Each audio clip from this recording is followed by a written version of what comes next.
Hello students, welcome to Pusa classes. आज के lecture में we will discuss the topic that is capacitance. कहता है कैपेसिटेंस क्या होता है।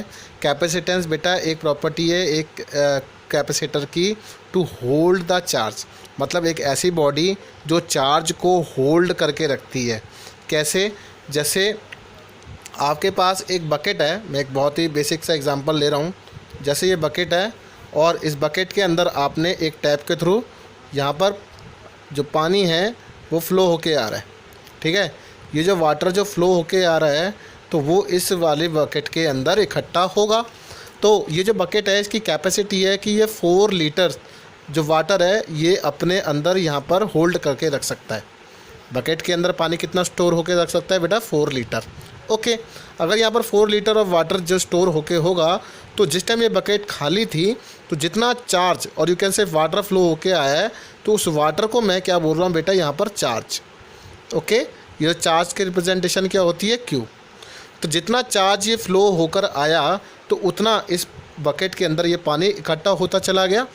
ओके, जितना पानी ये इकट्ठा होगा तो इट मीन्स इसकी जो पोटेंशियल है वो राइज होगा। क्या राइज होगा बेटा? पोटेंशियल। उतना ये भरता चला जाएगा।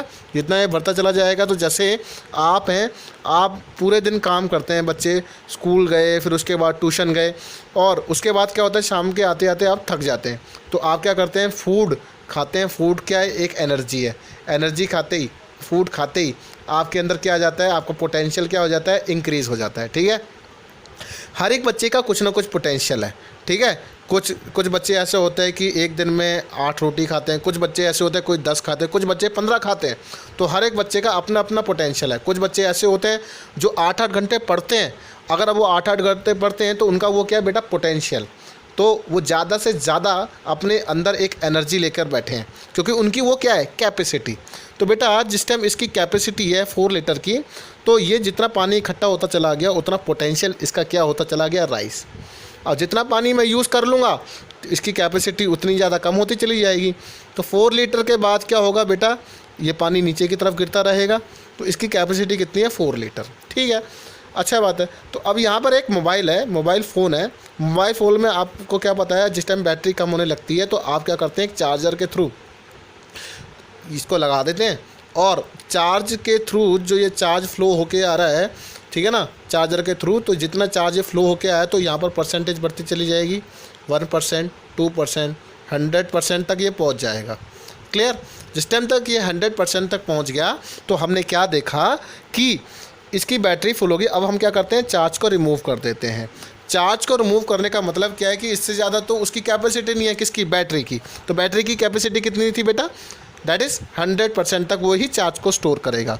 अगर मैं लगा के रखता तो मैंने क्या होता कि मेरा मोबाइल हीटअप होने लगता।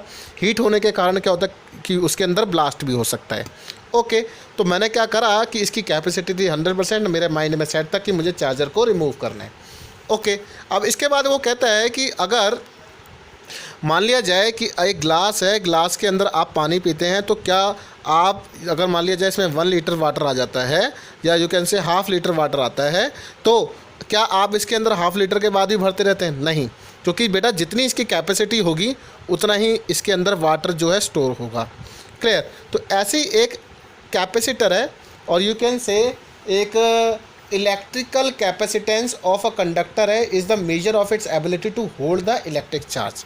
मतलब ठीक है बच्चों, तो यहाँ पर लिखा है कि the electrical capacitance of the conductor is the measure of its ability to store और you can say hold the electric charge. ये एक बेसिक डेफिनेशन है।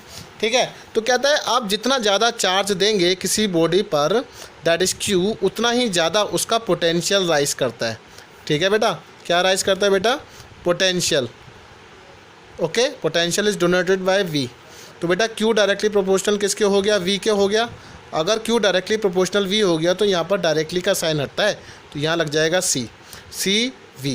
कहता है व्हाट इज सी? कहता है C is called capacitance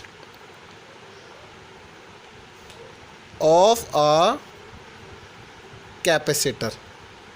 okay, ठीक है बेटा, तो capacitance that is C which is equals to किसकी बराबर हो गया? क्यू बाय वी के। ओके बेटा, तो बेटा जैसे अभी आपको बताया कि C equals to Q by V के बराबर है, तो यहाँ पर कैपेसिटेंस ऑफ अ कंडक्टर में be defined as the charge required to increase the potential, charge required to increase the potential of the conductor. जितना चार्ज देंगे उतना पोटेंशियल इंक्रीज होगा। और ये बेटा पूरा क्या है, एक कंडक्टर है, बाय यूनिट अमाउंट। कितना बेटा, बाय यूनिट अमाउंट। तो कहता है the capacitance of the conductor is the measure of its ability to hold a large amount of charge, large amount of charge without running a high potential, without running a high potential. It depends on the following factor. तो कुछ factors हैं जिन पर ये depend करता है। तो बेटा ये जो फैक्टर्स है जिन पर capacitance of the conductor depends है, कहता है पहला है shape and size of the conductor. तो जितना कैसा उसका शेप है, कैसा उसका साइज़ है, ज़्यादा अमाउंट का साइज़ होगा तो वो ज़्यादा चार्ज स्टोर कर सकता है। ठीक है, तो ये उसका शेप एंड साइज़ पर कंडक्टर जो है डिपेंड करता है। ठीक है, nature permittivity of the surrounding medium, कैसा उसका नेचर है, कैसी उसकी परमिटिविटी है, परमिटिविटी कैसा वो मीडियम है, कितनी अमाउंट का चार्ज को वो होल्ड करता है, तो उस पर भी ये डिपेंड रहता है। तो कहता है presence of other conductors in its surrounding और you can say in it's neighbourhood, कैसे इसके चारों तरफ जो कंडक्टर्स हैं, अदर कंडक्टर्स हैं, जैसे एक कैपेसिटर है, यहाँ पर रजिस्टर लगा हुआ है, इंडक्टर लगा हुआ है, तो उनके प्रेजेंस में ये जो है फैक्टर्स हैं हमारे पास, जो बहुत इंपॉर्टेंट फैक्टर्स हैं। प्लीज़ इन तीनों फैक्टर्स को ध्यान से याद करके जाइएगा, काफ़ी बार एग्ज़ाम्स में पूछा जाता है। तो अब इसके बाद ये कहता है कि इसकी यूनिट क्या बनी। तो यूनिट ऑफ कैपेसिटेंस जो होता है, यूनिट ऑफ कैपेसिटेंस, तो यहाँ पर जो कैपेसिटेंस की यूनिट है, जो फर्स्ट यूनिट है दैट इज़ फैराड। फैराड को हम कैपिटल एफ से शो करेंगे। And the second one is, अब कैपेसिटेंस किसके बराबर होता है, क्यू बाई वी के, यू कैन से कूलम अपॉन वोल्ट। ये मेरी सेकंड यूनिट है। ओके, अगर कूलम अपॉन वोल्ट आपको समझ में आता है तो बेटा इसकी दोनों यूनिट के बाद आपको पता होना चाहिए इसकी कन्वर्जन। कन्वर्जन क्या कहता है, कहता है कि 1 मिली फैराड जो होता है वो 10⁻³ फैराड होता है। 1 माइक्रो फैराड होता है 10⁻⁻6 farad. And 1 pico farad which is equal to 10⁻12 farad. ये क्या है बेटा, मिली फैराड। ये क्या बेटा, माइक्रो फैराड। और यू कैन से ये क्या है, पिको फैराड। ओके, ये आपको याद रखना है। अब इसकी डायमेंशन भी पूछ लेता है, कहता है डायमेंशन भी बताइए। डायमेंशनल फार्मूला जो है आपको याद रखना है। डायमेंशनल फार्मूला जो है बहुत आसान है इसका निकालने के लिए। C equals to Q by V होता है। वोल्टेज का फॉर्मूला थोड़ा सा टफ लगता है बच्चों को, तो क्या करते हैं वो वर्क डन अपॉन चार्ज कर देते हैं, ऊपर क्यू स्क्वायर हो जाएगा। तो बेटा इसी के साथ इसका डायमेंशनल फार्मूला निकल के आ जाता है। चार्ज की जगह आप 80 कर देंगे, 80 का स्क्वायर आ जाएगा।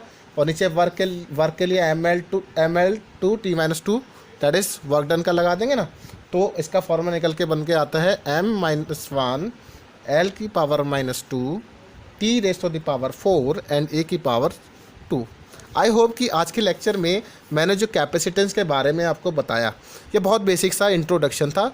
आपको ये इंट्रोडक्शन बिल्कुल याद करके रखना है सो दैट कि आप आगे के जो फर्दर टॉपिक्स हैं उन पर ये अप्लाई कर सकें। Thank you very much.